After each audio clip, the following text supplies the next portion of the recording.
ਅਗਲੀ ਖਬਰ ਦੇ ਵੱਲ ਵਧੀਏ ਸ਼ਰਮਾ ਜੀ, ਤੇ ਗੱਲ ਕਰੀਏ ਭਗਵੰਤ ਮਾਨ ਦੀ।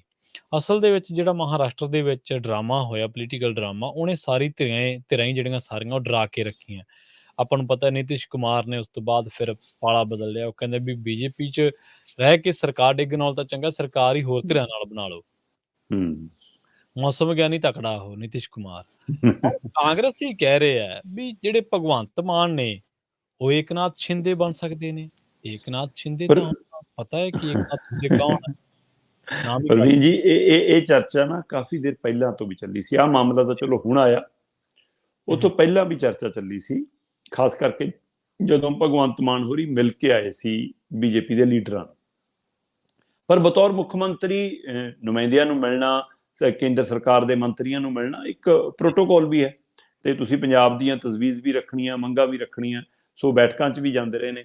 ਪਰ ਉਸ ਚਰਚਾ ਨੂੰ ਜ਼ਿਆਦਾ ਮਤਲਬ ਕਿ ਬੂਰ ਪਿਆ ਸੀ ਜਦੋਂ ਹਸਪਤਾਲ ਦਾ ਉਦਘਾਟਨ ਕਰਨ ਨਰਿੰਦਰ ਮੋਦੀ ਚੰਡੀਗੜ੍ਹ ਆਏ ਸੀ, ਮੁੱਲਾਂਪੁਰ ਆਏ ਸੀ। ਉਸ ਦਿਨ ਜਿਵੇਂ ਕਸੀਦੇ ਪੜ੍ਹੇ ਸੀ ਭਗਵੰਤ ਮਾਨ ਨੇ ਮੋਦੀ ਦੀ ਤਾਰੀਫ 'ਚ, ਹੈ ਨਾ, ਜੋ ਉਹਨਾਂ ਤੋਂ ਮਾਫੀਆਂ ਮੰਗੀਆਂ ਕਿ ਤੁਹਾਡੇ ਨਾਲ ਜੋ ਜਹਾਜ਼ ਵਾਲਾ ਉਹ ਮਾਮਲਾ ਵਾਪਰਿਆ ਜੀ, ਪਠਾਨਕੋਟ ਵਾਲਾ ਮਾਮਲਾ ਵਾਪਰਿਆ ਜੀ, ਤੁਹਾਨੂੰ ਵਾਪਸ ਜਾਣਾ ਪਿਆ ਜੀ, ਉਹਦੇ ਲਈ ਅਸੀਂ ਮਾਫੀ ਮੰਗਦੇ, ਜੋ ਮਦਭਾਗੀ ਉਹ ਵਾਪਰਿਆ ਜੀ, ਇਹ ਸ਼ਬਦ ਤੱਕ ਵਰਤੇ। ਤਾਂ ਉਹਦੇ ਨਾਲ ਲੱਗਿਆ ਕਿ ਇਹ ਮੋਦੀ ਜੀ ਨੂੰ ਫੁੱਲੀਆਂ ਪਾ ਰਹੇ ਨੇ ਹੁਣ। ਸੋ ਉਹ ਉੱਥੋਂ ਵੀ ਚਰਚਾ ਚੱਲੀ। ਪਰ ਹੁਣ ਕਾਂਗਰਸੀ ਕੋਲ ਕਹਿਣ ਲਈ ਕੁਛ ਨਹੀਂ ਸੀ ਗੱਲ। ਕਾਂਗਰਸੀ ਕੱਲ ਵਾਲੇ ਦ੍ਰਿਸ਼ 'ਚ ਕਿਤੇ ਨਹੀਂ ਸੀ। ਸੋ ਖਾਜ ਤਾਂ ਉਹਨਾਂ ਦੇ ਅੰਦਰ ਵੀ ਹੈ ਨਾ ਸਿਆਸਤ 'ਚ, ਕਿ ਹਾਂ ਅਸੀਂ ਵੀ ਚਮਕਦੇ ਰਹੀਏ। ਸੋ ਕੱਲ ਤਸਵੀਰਾਂ ਸਾਰੀਆਂ ਆਮ ਆਦਮੀ ਪਾਰਟੀ ਦੀਆਂ ਔਰ ਬੀਜੇਪੀ ਦੀਆਂ ਛਪ ਰਹੀਆਂ ਸੀ, ਉਹਨਾਂ ਦੀ ਸੁਰਖੀ ਸੀ, ਇਹਨਾਂ ਨੂੰ ਕੋਈ ਪੁੱਛ ਨਹੀਂ ਰਿਹਾ ਸੀ। ਇਸ ਲਈ ਇਹਨਾਂ ਨੇ ਵੱਡਾ ਸ਼ਗੂਫਾ ਕਹਿ ਲਈਏ, ਕੱਲ ਦੇ ਲਈ ਸ਼ਗੂਫਾ ਸੀ। ਪਰ ਇਸ ਸ਼ਗੂਫੇ ਨੂੰ ਕਦੋਂ ਇਹ ਹਕੀਕਤ ਬਣ ਜਾਵੇ, ਇਹਦੇ ਵਿੱਚ ਕੋਈ ਸ਼ੰਕੇ ਸ਼ੋਭੇ ਨਹੀਂ ਗਏ।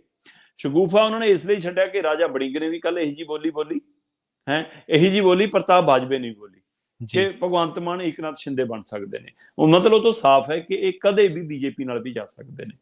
ਔਰ ਇਹ ਗੱਲ ਇਸ ਲਈ ਵੀ ਮਤਲਬ ਕਿ ਜਿਵੇਂ ਆਪਾਂ ਉਹ ਸ਼ਰਾਬ ਵਾਲੇ ਮਾਮਲੇ ਦੀ ਗੱਲ ਕਰਦੇ ਸੀ ਕਿ ਭਗਵੰਤ ਮਾਨ ਬਾਰੇ ਇੱਕ ਦ੍ਰਿਸ਼ ਬਣ ਗਿਆ ਤੇ ਲੋਕਾਂ ਦੇ ਮਨ 'ਚ ਜਦੋਂ ਤਸਵੀਰ ਆ ਜਾਂਦੀ ਹੈ, ਉਸੇ ਤਰ੍ਹਾਂ ਦੀ ਇਸ ਮਾਮਲੇ 'ਚ ਵੀ ਆ ਕਿ ਜਦੋਂ ਭਗਵੰਤ ਮਾਨ ਨੂੰ ਮੁੱਖ ਮੰਤਰੀ ਦਾ ਚਿਹਰਾ ਨਹੀਂ ਐਲਾਨ ਰਹੇ ਸੀ, ਤਦ ਵੀ ਇਹ ਚਰਚਾਵਾਂ ਚੱਲੀਆਂ ਸੀ। ਖੁਦ ਭਗਵੰਤ ਮਾਨ ਨੇ ਵੀ ਕਿਹਾ ਸੀ ਕਿ ਮੈਨੂੰ ਤਾਂ ਉੱਧਰੋਂ ਵੀ ਸੱਦਾ ਆਉਂਦਾ, ਮੰਤਰੀ ਬਣਾਉਣ ਲਈ ਤਿਆਰ ਨੇ ਮੈਨੂੰ, ਤੇ ਉਹ ਬੀਜੇਪੀ ਵਾਲੇ ਮੈਨੂੰ ਬੁਲਾਉਂਦੇ ਨੇ।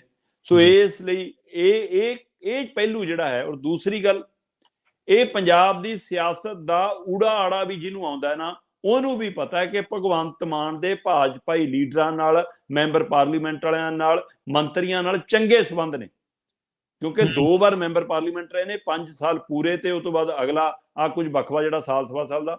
ਇਸ ਦੌਰਾਨ ਉਹਨਾਂ ਦੇ ਚੰਗੇ ਸੰਬੰਧ ਬੀਜੇਪੀ ਲੀਡਰਾਂ ਨਾਲ ਦਿੱਲੀ 'ਚ ਬਣੇ ਹੋਏ ਨੇ, ਔਰ ਦਿੱਲੀ 'ਚ ਉਹਨਾਂ ਦੀ ਚੰਗੀ ਪਕੜ ਹੈ। ਇਹ ਗੱਲ ਆਮ ਆਦਮੀ ਪਾਰਟੀ ਨੂੰ ਵੀ ਪਤਾ ਹੈ, ਔਰ ਇਸੇ ਹਵਾਲੇ ਨਾਲ ਮਤਲਬ ਕਿ ਗੱਲ ਕਹੀ ਜਾ ਰਹੀ ਹੈ ਕਿ ਹਾਂ ਜੀ ਏਦਾਂ ਹੋ ਸਕਦਾ।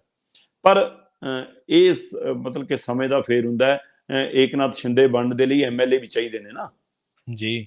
ਤੇ ਆਪਣਾ ਜਿਹੜੇ ਪਹਿਲਾਂ ਕਾਂਗਰਸੀ ਪ੍ਰਧਾਨ ਰਹੇ ਨੇ ਸੁਨੀਲ ਜਾਖੜ, ਉਹ ਤਾਂ ਕਹਿੰਦੇ ਕਿ ਉਹੀ ਦੋਸ਼ ਲਾਈ ਜਾਂਦੇ ਆ ਸਾਡੀ ਬੀਜੇਪੀ ਤੇ। ਅੱਜ ਕੱਲ ਉਹਨਾਂ ਦੀ ਬੀਜੇਪੀ ਹੋ ਗਈ ਨਾ ਹੁਣ, ਤੇ ਕਹਿੰਦੇ ਸਾਡੀ ਬੀਜੇਪੀ ਤੇ ਐਂ ਦੋਸ਼ ਲਾਈ ਜਾਂਦੇ ਨੇ, ਅਸੀਂ 5 ਕਰੋੜ ਵਾਲਾ ਮਾਲ 25 ਕਰੋੜ 'ਚ ਕਿਉਂ ਖਰੀਦਾਂਗੇ, ਕਹਿੰਦੇ। ਸੋ ਕਹਿੰਦੇ ਕਿ ਇਸ ਲਈ ਉਹਨਾਂ ਨੇ ਮਤਲਬ ਕਿ ਇਹ ਦਿਖਾਉਣ ਦੀ ਕੋਸ਼ਿਸ਼ ਕੀਤੀ ਕਿ ਤੁਹਾਡੇ MLAਆਂ ਦੀ ਮੁੱਲ ਇੰਨਾ ਨਹੀਂ ਹੈਗਾ।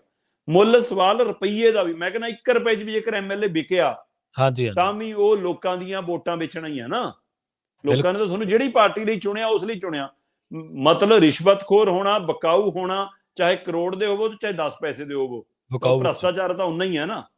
ਸੋ ਇਸ ਲਈ ਇਹ ਇੱਕ ਪਹਿਲੂ ਹੈਗਾ। ਪਰ ਜਿਹੜੀ ਗੱਲ ਕੱਲ ਸੁਖਪਾਲ ਖਹਿਰਾ ਨੇ ਕਹੀ, ਪ੍ਰਵੀਨ ਜੀ, ਮੈਨੂੰ ਲੱਗਦਾ ਉਸ ਗੱਲ ਦੇ ਉੱਤੇ ਭਗਵੰਤ ਮਾਨ ਹੋਰਾਂ ਨੂੰ ਗੌਰ ਕਰ ਲੈਣਾ ਚਾਹੀਦਾ। ਉਹ ਕਹਿੰਦੇ ਤੁਸੀਂ ਵਿਸ਼ਵਾਸ ਮਤ ਦੀ ਗੱਲ ਕਰਦੇ ਹੋ, ਤੁਸੀਂ ਭਰੋਸੇ ਦੀ ਵੋਟ ਹਾਸਲ ਕਰਨ ਦੀ ਗੱਲ ਕਰਦੇ ਹੋ। MLAਆਂ ਤੋਂ ਹਾਸਲ ਕਿਉਂ ਕਰਨੀ ਹੈ? ਲੋਕਾਂ ਤੋਂ ਹਾਸਲ ਕਰੋ। ਕਹਿੰਦੇ ਜੇਕਰ ਤੁਹਾਨੂੰ ਲੱਗਦਾ ਕਿ ਲੋਕਾਂ ਦਾ ਤੁਹਾਡੇ 'ਚ ਭਰੋਸਾ ਹੈਗਾ ਤਾਂ ਤੁਸੀਂ ਦੁਬਾਰਾ ਚੋਣ ਮੈਦਾਨ 'ਚ ਆ ਜਾਓ। ਸਭ ਤੋਂ ਵਧੀਆ ਤਰੀਕਾ ਕਹਿੰਦੇ ਕਿ ਛੱਡੋ ਇਸ ਗੱਲ ਨੂੰ ਕਿ ਸਰਕਾਰ ਭੰਗ ਕਰਕੇ ਆ ਜਾਓ, ਦੁਬਾਰਾ ਵੋਟਾਂ ਕਰਾ ਲਓ, ਪਤਾ ਲੱਗ ਜਾਊਗਾ ਪੰਜਾਬ ਤੁਹਾਨੂੰ। ਬੇਸ਼ੱਕ ਇਹ ਆਪਾਂ ਸਾਰੇ ਜਾਣਦੇ ਆ ਕਿ ਵੋਟਾਂ ਪਾਉਣ ਦਾ ਮਤਲਬ ਪੰਜਾਬ ਦੇ ਉੱਤੇ ਕਿੱਡਾ ਵੱਡਾ ਆਰਥਿਕ ਬੋਝ ਪੈਣਾ। ਪਰ ਉਹ ਕਹਿੰਦੇ ਕਿ ਜਿਹੜਾ ਤੁਸੀਂ ਵਿਧਾਨ ਸਭਾ ਦੀ 1 ਦਿਨ ਦੇ ਸੈਸ਼ਨ ਦੇ ਡਰਾਮਿਆਂ ਦਾ ਬੋਝ ਪਾਉਂਦੇ ਹੋ, ਅਸਲੀ ਬੋਝ ਚੈੱਕ ਕਰਕੇ ਦੇਖ ਲਓ, ਪਤਾ ਲੱਗ ਜਾਊਗਾ ਕਿ ਲੋਕ ਤੁਹਾਡੇ ਨਾਲ ਕਿੰਨੇ ਨੇ। ਸੋ ਇਸ ਲਈ ਜਦੋਂ ਇੱਥੇ ਤੱਕ ਗੱਲ ਆ ਗਈ ਹੈ, ਇਹਦਾ ਮਤਲਬ ਆਮ ਆਦਮੀ ਪਾਰਟੀ ਦੇ ਅੰਦਰ ਵੀ, ਇਹਦਾ ਮਤਲਬ ਭਾਜਪਾ ਦੇ ਅੰਦਰ ਵੀ, ਇਹਦਾ ਮਤਲਬ ਕਾਂਗਰਸ ਦੇ ਅੰਦਰ ਵੀ, ਤਿੰਨੇ ਪਾਸੇ ਖਲਾਅ ਵੀ ਹੈ, ਫਿਕਰਮੰਦੀ ਵੀ ਹੈ, ਚਰਚਾ ਵੀ ਹੈ, ਔਰ ਪੰਜਾਬ ਨੂੰ ਹਥਿਆਉਣ ਦੀ, ਪੰਜਾਬ ਤੇ ਕਾਬਜ ਰਹਿਣ ਦੀ ਇੱਕ ਰਾਜਨੀਤੀ ਵੀ, ਔਰ ਇਸ ਰਾਜਨੀਤਿਕ ਡਰਾਮੇ ਨੇ ਪੰਜਾਬ ਦੇ ਮੁੱਖ ਮੁੱਦੇ ਲੋਕਾਂ ਨੂੰ ਫੇਰ ਇੱਕ ਵਾਰ ਭੁਲਾ ਦਿੱਤੇ ਨੇ। ਇਹੀ ਸਵਾਲ ਖੜਾ ਕਿ ਪੰਜਾਬ ਦੇ ਮੁੱਦੇ ਕਿਵੇਂ ਲਾਂਭੇ ਹੋ ਜਾਂਦੇ ਨੇ, ਪੰਜਾਬ ਦੇ ਮਸਲੇ ਕਿਉਂ ਛਿੱਕੇ ਟੰਗ ਦਿੱਤੇ ਜਾਂਦੇ ਨੇ, ਪੰਜਾਬ ਦੇ ਮੁੱਦਿਆਂ ਦੇ ਉੱਤੇ ਕਿਉਂ ਚਰਚਾ ਨਹੀਂ ਹੁੰਦੀ। ਉਸ ਪਹਿਲੂ ਤੇ ਹੁਣ ਡਰਾਮਾ ਕਹਿੰਦੇ ਅਗਲੀ ਵਾਰ ਜਦੋਂ ਅਸੀਂ ਕਰਨੀ ਹੈ, ਅਸੀਂ ਰੁਜ਼ਗਾਰ ਨੂੰ ਲੈ ਕੇ, ਬਿਜਲੀ ਨੂੰ ਲੈ ਕੇ, ਪਰਾਲੀ ਨੂੰ ਲੈ ਕੇ ਵਿਸ਼ੇਸ਼ ਇੱਕ ਦਿਨ ਦਾ ਸੈਸ਼ਨ ਬੁਲਾਉਣਾ। ਤੇ ਗਰੰਟੀ ਆ ਪ੍ਰਵੀਨ ਜੀ 27 ਤਰੀਕ ਨੂੰ ਭਗਵੰਤ ਮਾਨ ਹੋਰੀ ਜੇਕਰ ਵਿਸ਼ੇਸ਼ ਸੈਸ਼ਨ ਦੀ ਮਨਜ਼ੂਰੀ ਮਿਲੀ ਤਾਂ ਉਹਦੇ ਵਿੱਚ ਫੇਰ ਭਰੋਸੇ ਦਾ ਵੋਟ ਹਾਸਲ ਕਰਨ ਦਾ ਡਰਾਮਾ ਦਿਖਾਉਣਗੇ, ਕਿਉਂਕਿ ਸਕ੍ਰਿਪਟ ਦਿੱਲੀ ਵਾਲੀ ਪੰਜਾਬ ਆਈ ਹੋਈ ਹੈ।